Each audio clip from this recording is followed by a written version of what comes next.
Hello दोस्तों, कैसे हैं आप सब। राम जी की पाठशाला में आपका बहुत बहुत स्वागत है। उम्मीद करता हूं आप सब अच्छे होंगे और आपकी तैयारी बहुत ही बढ़िया ढंग से चल रही होगी।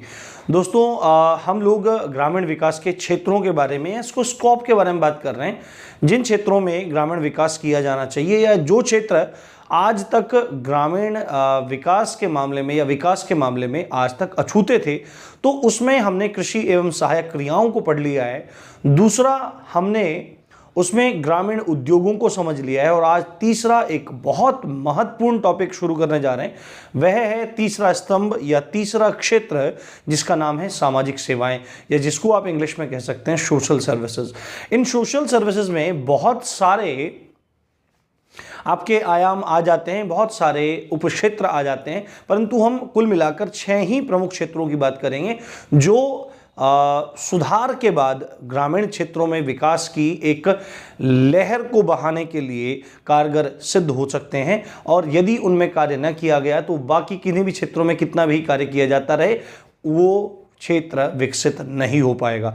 तो ये क्षेत्र है हमारा सामाजिक सेवाएं, और इन सामाजिक सेवाओं में ये 6 जो उपक्षेत्र हैं, इनका नाम है, पहले का है शिक्षा यानी एजुकेशन, दूसरा है स्वास्थ्य एवं परिवार कल्याण यानी कि आपका हेल्थ एंड फैमिली वेलफेयर, तीसरा है वाटर सप्लाईज जलापूर्ति, चौथा है आपका हाउस मकान घर आवास, पांचवा है आपका विद्युत आपूर्ति इलेक्ट्रिसिटी, और छठा है आपका सैनिटेशन। ठीक है, सैनिटेशन साफ सफाई स्वच्छता। इन 6 आयामों पर यदि काम किया जाए तो ये तीसरा प्रमुख क्षेत्र है, क्योंकि आपने कृषि को बढ़ावा दे दिया और कृषि की सहायक क्रियाओं को बढ़ावा दे दिया तो लोगों को रोजगार मिलेगा। ठीक है, ग्रामीण क्षेत्रों में आपने उद्योगों को विकसित किया तो आपको वहां पर रोजगार मिलेगा, गरीबी हटेगी, बेरोजगारी हटेगी। बट ये दोनों चीजें, इससे पहले वाला क्षेत्र तीसरे क्षेत्र पर कार्य किए बिना अधूरा है। अब आपने लोगों को शिक्षा ही नहीं दी तो उसको पता ही नहीं लगेगा कि कृषि कैसे की जाए या कृषि सहायक क्रियाओं को कैसे किया जाए। यदि आपने उनको शिक्षा ही नहीं दी तो उनको पता ही नहीं लगेगा कि कौन से उद्योग में किस तरह से कार्य किया जाता है। वाणिज्यिक शिक्षा, व्यावसायिक शिक्षा नहीं दी। दूसरी बात है, अगर आप उनके स्वास्थ्य का ध्यान नहीं रख पाए तो वो वैसे ही बेकार हो जाएंगे। तीसरी बात है जलापूर्ति। बहुत सारे व्यवसाय ऐसे हैं, या आप कहिए कृषि के मामले में तो जलापूर्ति का संबंध वैसे तो पेयजल की आपूर्ति से है, पीने योग्य जल की आपूर्ति से है, परंतु कृषि में देखा जाए तो सिंचाई भी उसी क्षेत्र में आ जाता है। तीसरा है जलापूर्ति। यदि आप जलापूर्ति नहीं करेंगे तो बहुत सारे ग्रामीण उद्योग धंधे ऐसे हैं या कृषि एवं सहायक क्रियाएं ऐसी हैं जो जल के बिना अधूरी हैं, और यदि पीने के लिए ठीक से पानी नहीं मिलेगा तो वह व्यक्ति अशुद्ध पानी पिएगा, अशुद्ध पानी पिएगा तो वह बीमार होगा, और बीमार होने के बाद वह किसी भी काम का नहीं रह जाएगा। दूसरी बात है, उधर स्वास्थ्य सेवाएं भी नहीं है तो वो बेकार हो जाएगा। अब चौथी बड़ी समस्या है आवास की। आदमी टेंट के नीचे रहने को मजबूर है, ठीक से सुविधाएं नहीं है, ना सो पा रहा है, ना अपने परिवार का भरण पोषण कर पा रहा है, तो एक छत का होना बहुत ज़्यादा ज़रूरी है। रोटी, कपड़ा और मकान, इन 3 चीज़ों को सर्वाधिक प्राथमिकता दी गई है आदिम काल से ही, तो आवास का होना बहुत ज़रूरी है। उसके बाद 5वां जो सबसे इंपॉर्टेंट फैक्टर है वो है इलेक्ट्रिसिटी, क्योंकि बिना बिजली के किसी भी क्षेत्र में क्रांति के बारे में सोचना एक निरी मूर्खता ही है। और 6ठी है सफाई, सैनिटेशन। ठीक है, ये सब चीजें आपस में इंटरकनेक्टेड हैं, और ये पूरा क्षेत्र है, इसके आगे वाले क्षेत्रों पर और आने वाले आधारभूत ढांचा वाले क्षेत्र पर पूरा का पूरा प्रभाव एवं छाप डाल सकता है। आपको मैं एक बात बताऊं, ग्रामीण विकास का सीधा संबंध सामाजिक सेवाओं से है। यानी कि अगर कहा जाए कि किसी क्षेत्र में ग्रामीण विकास की गति को बढ़ाना है, द्रुत गति से विकास करना है, तो आपको सबसे पहले वहां पर सामाजिक सेवाओं में विकास करना चाहिए, वहां पर सामाजिक सेवाओं में आपको सुधार करने की आवश्यकता है। तो यदि सरकारें, प्रशासन, चाहे केंद्र सरकार, राज्य सरकार, प्रशासन या स्थानीय शासन सामाजिक सेवाओं को किसी भी ग्रामीण क्षेत्र में सुधार की तरफ लेके जाता है, तो वहां पर ऑटोमेटिक आपको ग्रामीण विकास आपकी गति बढ़ती हुई दिखाई देगी। ठीक है, सामाजिक सेवाओं का विकास यदि होता है तो आप देखो, अगर सामाजिक शिक्षा लोगों को मिलना शुरू हो जाएगी तो उस क्षेत्र में लोगों के अंदर अवेयरनेस आनी शुरू हो जाएगी। अवेयरनेस आनी शुरू हो जाएगी कि भाई मेरे को मतलब एजुकेशन मिलेगी। और एजुकेशन तो वो चीज़ है, एजुकेशन के बारे में कहा जाता है कि शिक्षा वो शेरनी है जिसका दूध जो कोई पी लेता है वो दहाड़ता है। क्यों? शिक्षा बहुत ज़रूरी है। भारत के बहुत सारे क्षेत्र ऐसे हैं जो आज भी शिक्षा से अछूते हैं, और राम जी की पाठशाला की यही एक बड़ी संकल्पना है, एक बड़ा संकल्प है कि वह घर घर तक शिक्षा को पहुंचाए, चाहे वह कंपटीशन के क्षेत्र में हो, चाहे वह प्राथमिक शिक्षा के क्षेत्र में हो, चाहे वह माध्यमिक शिक्षा के क्षेत्र में हो। ये काम उनको करना है। ये कैसे? मैं अकेला नहीं करूंगा।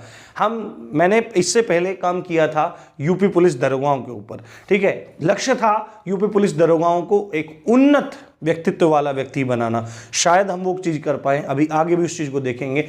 आज आप आपको पढ़ा रहे हैं तो लेखपाल के लिए चीज़ें पढ़ा रहे हैं। आप में से बहुत सारे लोग आगे जाके हो सकता है आईएएस पीसीएस भी बने।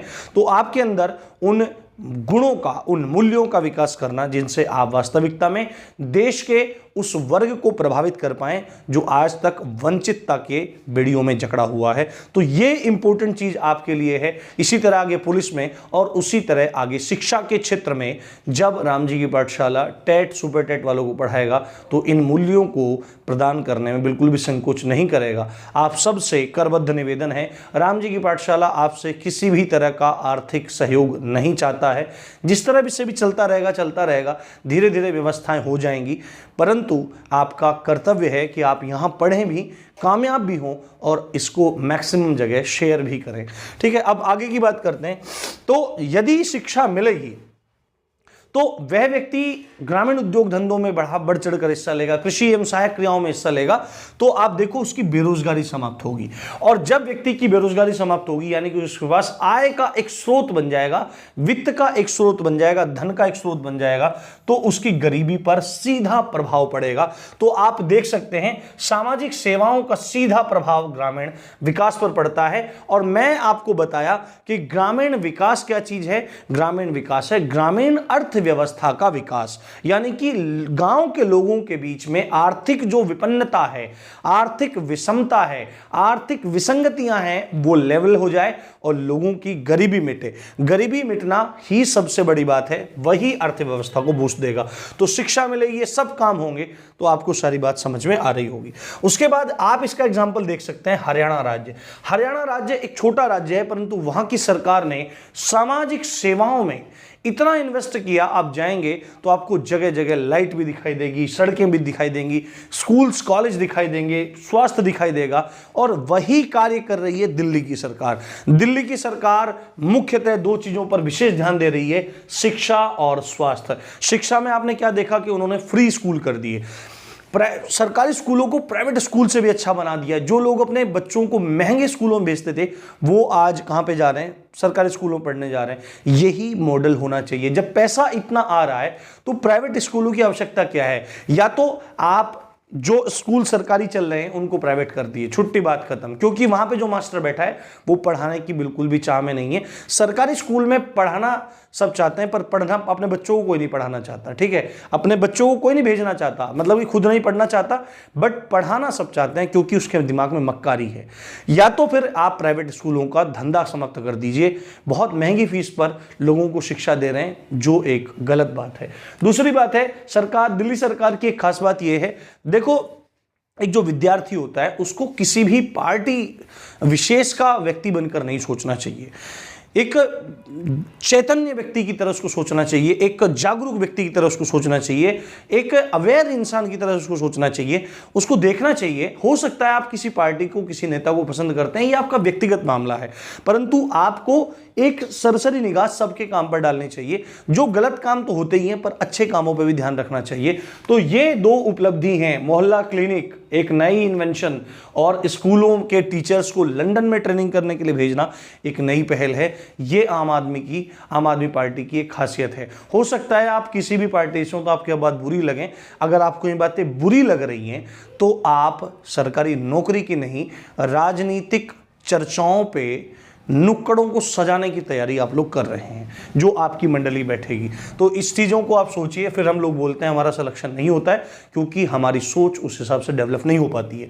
ठीक है, अब देखो हरियाणा राज्य में इन सब चीज़ों को बढ़ाया गया तो वहां पर डेवलपमेंट अपने आप हुआ। तो जहां पर भी सामाजिक सेवाओं को बढ़ावा दिया जाएगा वहां पर डेवलपमेंट होगा होगा होगा। अब सीधे बात करते हैं शिक्षा के बारे में, कुछ डेटा ले लेते हैं। शिक्षा के बारे में बात करते हैं, एजुकेशन के बारे में बात करते हैं। सेंसस 2011 जनगणना के मुताबिक भारत में साक्षरता दर थी 74.04%। यानी कि यदि भारत में 100 आदमी रह रहे हैं तो केवल 74 ही आदमी पढ़े लिखे हैं। लगभग आप कह सकते हैं कि भारत का आपका 1/4 हिस्सा असाक्षर है ना, अनपढ़ है, वो पढ़ा लिखा नहीं है। और जबकि जो 75% हिस्सा है वो पढ़ा लिखा है, 25% अनपढ़ है। तो ये एक बहुत बड़ी बात है। 1947 में अगर इस चीज को देखा जाए, 1947 में भारत की साक्षरता दर मात्र 18% थी, जो 2011 में बढ़कर 74.04 हो गई। केरल आज भी नंबर 1 पे है क्योंकि वहां पर साक्षरता दर 100% है। तो ऐसा नहीं है कि चीजें सुधर नहीं रही हैं, सुधर रही हैं, पर धीरे धीरे सुधर रही हैं। पर अगर योजनाओं का ठीक से इंप्लीमेंटेशन हो जाए, है ना, स्कूल चले हम, देखो कितना बढ़िया अभियान था, स्कूल चले हम, और आपका शिक्षा का अधिकार इतना बढ़िया वो था। ये अगर ठीक से इंप्लीमेंट हो जाए तो कितना अच्छे से काम चले, सब काम अच्छे चले। तो आप ऐसे आईएएस अधिकारी बने, आप ऐसे पीसीएस अधिकारी बने, आप ऐसे बीएसए अधिकारी बने जो शिक्षा के क्षेत्र में एक क्रांति को लेके आ सकें। देखो जीवन का यही फल है परोपकार। आप अपने निर्वाह को भी करें और आप परोपकार की तरफ भी आगे बढ़ें, क्योंकि परहित सरस धर्म नहीं भाई।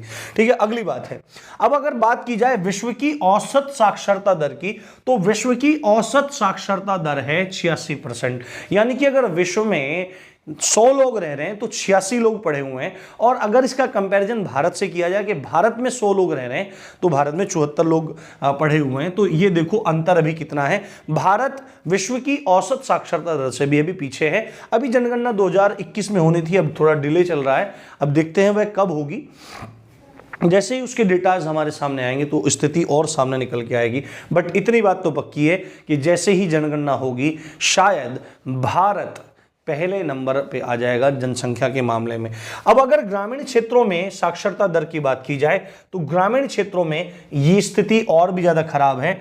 68.91% ही ये साक्षरता दर है। यानी कि अगर गांव में, शहर, अगर पूरे भारत में बात की जाए तो 74% है, और अगर ग्रामीण क्षेत्रों में बात की जाए तो 68.91% है। कारण क्या है? कारण क्या है? कारण क्या है? कारण है विद्यालयों की कमी, यानी कि वहां पे विद्यालय नहीं है। ठीक है, प्राइमरी स्कूल नहीं है, अगर वे हैं भी तो उनमें स्टाफ नहीं है। स्टाफ है तो वो कुशल नहीं है, वो कौशल्य से दूर है, पढ़ाना नहीं चाह रहा है, बेकार है। बहुत सारी ऐसी वीडियोस आती हैं, उनको टीचर्स को यही नहीं पता कि भाज्य संख्या क्या होती है, अभाज्य संख्या क्या होती है, देश के प्रधानमंत्री का नाम नहीं पता, राज्य के मुख्यमंत्री का नाम नहीं पता, तो बेकार है। एक चीज़ मैं आपको कहना चाहता हूँ, हो सकता है आप में से बहुत सारे लोगों को ये बात अजीब लग जाए, परंतु एक चीज मैं बिल्कुल कहना चाहूंगा कि शिक्षा के क्षेत्र में, केवल शिक्षा के क्षेत्र की बात कर रहा हूं मैं, शिक्षा के क्षेत्र में, चलो रहने देते हैं, कभी बहुत सारे लोग बुरा मान जाए क्योंकि बहुत अजीब अजीब मानसिकता के लोग भी वीडियोस को देखते हैं। ठीक है, तो विद्यालयों की कमी कितनी है? लगभग 6 लाख विद्यालयों की कमी है आज भी। ठीक है, 6 लाख विद्यालयों की कमी है। जातिवाद ग्रामीण क्षेत्रों में सिर चढ़कर बोलता है। जातिवाद बहुत बुरी बीमारी है, बहुत बुरी बीमारी है जातिवाद। ठीक है, उच्च कुलीन लोग जो अपने आप को ये सोचते हैं कि हम ही भगवान हैं, वास्तविकता में उनमें उच्च कहलाने वाला जैसा कुछ नहीं होता, परंतु वह कथित तौर पर कुछ जातियों को निम्न जातियां बोलते हैं, जबकि उनको कुछ नहीं पता। भगवान तो बिल्कुल नहीं करते, भगवान तो बिल्कुल भी किसी से भेदभाव नहीं करते, तो वो होते कौन हैं?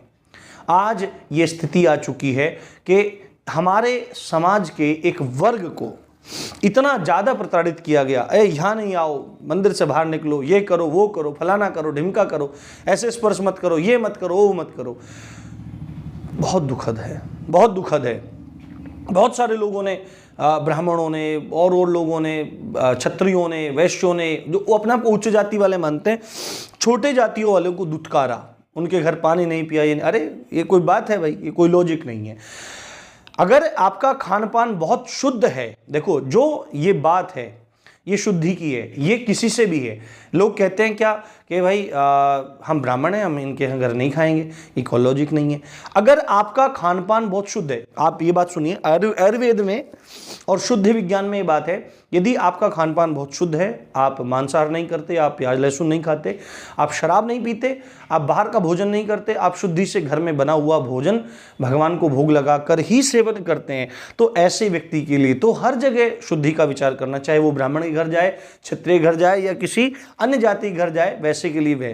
पर वो बना हुआ खुद उच्च जाति का है, खा रहा है मुर्गे मच्छी और दारू पी रहा है और केवल मिथ्या अभिमान को लेकर घूम रहा है कि भाई हम उच्च कुल हैं, तो वो नरकगामी होने वाला है, उसका कुछ नहीं है। परंतु इस दुर्व्यवहार के कारण समाज में ऐसी विसंगति आ गई है कि समाज का हमारे समाज का एक विशेष जो हिस्सा है जिसको निचली जाति कह के संबोधित कर दिया जा रहा है, आज वो अलग थलग पड़ चुका है। तो ये चीज़ें ठीक नहीं है, इन चीज़ों को सुधारना चाहिए। जातिवाद होने के कारण आप देखते हैं कि विद्यालय ठीक से नहीं चल पाते हैं, छोटे बच्चों को पढ़ने नहीं दिया जाता, या उच्च कुल वाले लोग बोलते हैं कि छोटे ये तो नीची जात वाले इसमें बैठ रहे हैं जाके। तो ये सब चीज़ें गलत हैं, क्योंकि भगवान नहीं मानते तो आपकी क्या औकात है। ये चीज़ अपने अंदर से उतारिए आप, क्योंकि भगवान उसी पर प्रसन्न होते हैं जो सर्व समभाव रखता है, जो समभाव रखता है, सबके अंदर समानता का भाव रखता है, उस पर भगवान रीझते हैं, झूठी खोखली उच्च कुलीनता की धारणा पर नहीं। जागरूकता की बहुत कमी है। किसकी? जागरूकता की बहुत ज़्यादा कमी है। ये इंपॉर्टेंट बात है कि मतलब लोग पढ़ना नहीं चाहते हैं, बच्चों को स्कूल नहीं भेजना चाह रहे, माँ बाप को पता ही नहीं है कि भाई क्या हो रहा है क्या नहीं हो रहा है। तो जागरूकता फैलानी बहुत ज़्यादा ज़रूरी है। ठीक है, तो अभी आज छोटी ही वीडियो रखते हैं, वैसे तो अच्छी खासी वीडियो हो गई होगी, कल इन सारे टॉपिक्स पर चर्चा करेंगे। ठीक है, और वीडियोस कंटिन्यू नहीं आ पाती हैं, उसकी वजह से आप लोग बहुत परेशान रहते हैं। परेशान मत होइए, अच्छा कंटेंट बनाने में समय लगता है। उम्मीद करता हूँ आप बात समझ गए होंगे। इसी अच्छी बात के साथ आप देख रहे थे राम जी की पाठशाला। मैं हूँ राम भारद्वाज। जय हिंद, जय भारत।